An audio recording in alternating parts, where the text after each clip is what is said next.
د هلمند ولایت مقام د ټولنیزو او کلتوري چارو د کارشناس ملا محمد طاهر اخوند په مشرۍ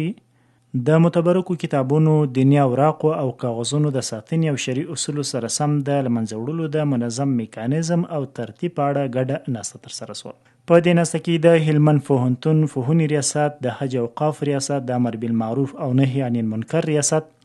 د اطلاعات او کلتور ریاست، لشکرګاه ښاروالي، مستوفیت او امنیه قومندانۍ استازو ګډون کړی و. د غونډې ګډونوالو د متبرکو کتابونو او اوراقو د راټولولو، ساتنې، انتقال او شرعي طریقې سره سم د له منځه وړلو پر څرنګوالي مفصل بحث وکړ او په دې برخه کې پر یو شمېر مهمو اصولو او کړنلارو ګډه موافقه وکړه. د ناستې په پای کې پریکړه وسوه چې تصویب سوي میکانیزم به په لیکلي بڼه ترتیب او تکثیر سي او د عملي کولو په موخه ټولو اړوند ادارو ته واستول سي،